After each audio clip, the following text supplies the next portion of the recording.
Well, hello, fellow realtors in the state of California. Welcome to another Broker Corner. Today, we're going to talk about adding a buyer to the contract. We see this often in our transactions. Typically, the lender is suggesting that somebody add somebody to their deal, usually to qualify for the loan. Oftentimes, we hear about it, the last week of escrow. And there is a process for this, and there is a form for this as well, and it is the Assignment of Agreement Addendum. It can be used for other things as well, but I want to touch upon how you add a buyer to a contract. So let's go ahead and jump into the forms and see what that looks like.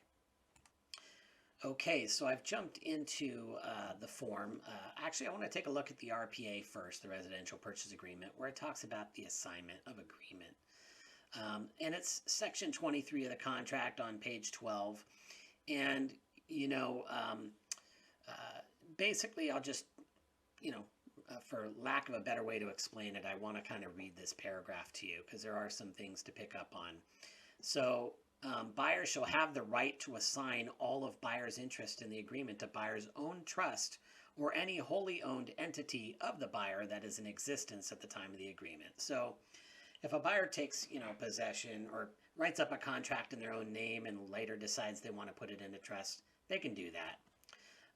Other than that, otherwise, buyers shall not assign all or any part of the buyer's interest in this agreement without first having obtained the separate written consent of the seller to a specified assignee. Such consent shall not be unreasonably withheld. So let's go into what form we use for this. And it is the Assignment of Agreement Addendum. And it's this form right here. So you're going to incorporate this into your transaction. And let's talk about how you add a buyer. So up here, you're going to fill in, the current purchase agreement date, who the current buyer and seller are. And then down here, when you're adding a buyer to the transaction, it's considered a partial assignment. So right here, adding a buyer. Buyer is adding the assignee name below to the agreement and granting to such assignee a partial interest in the agreement. And you're going to put, the new buyer's name here. So this is who is being added. And so you're going to fill that in. The next part I want to talk about is, okay, well, what about all the previously signed documents? The new buyer may not have seen any of that. So this section 2 addresses that, and it says the assignee shall initial the first page of each document and deliver to seller all of the transaction documents previously approved by the buyer, including but not limited to all contract documents, inspection reports, pamphlets, advisories, disclosures within the time specified below, which we'll talk about.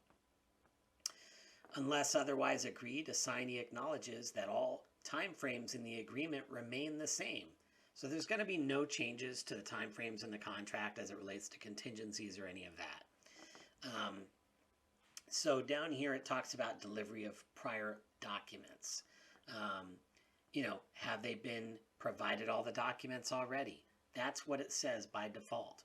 Or prior documents have not yet been delivered to the new buyer, and you're going to deliver them a signed copy.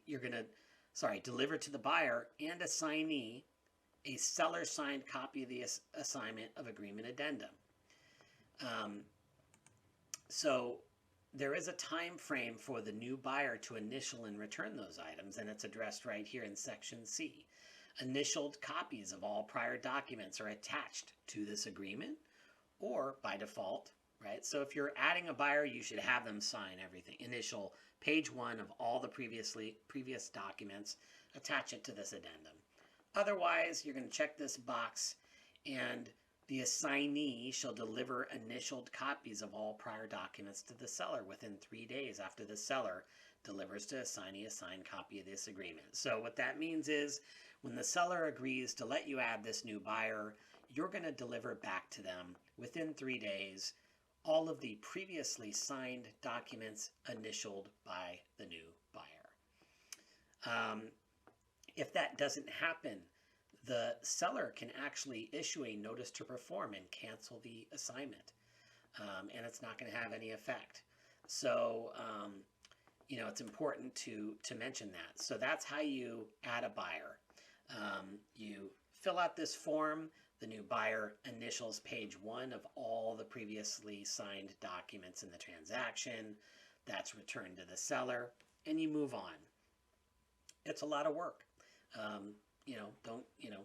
I totally get it. There's a ton of disclosures and transaction documents related to adding somebody to the contract, particularly when it happens, 2 days prior to close. But I did want to just mention that's how this form works.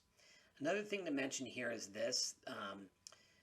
This is whether or not the new buyer is compensating the original buyer for being assigned. This is not typically the case when you're just adding a buyer to the contract. So you're going to check this box that says the buyer has not received any monetary consideration from the assignee.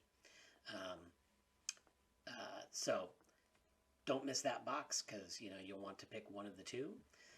Other than that, it's just signed by the parties.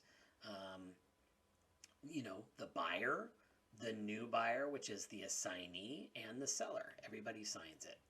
So hopefully that explains how you add a buyer to the contract, after acceptance.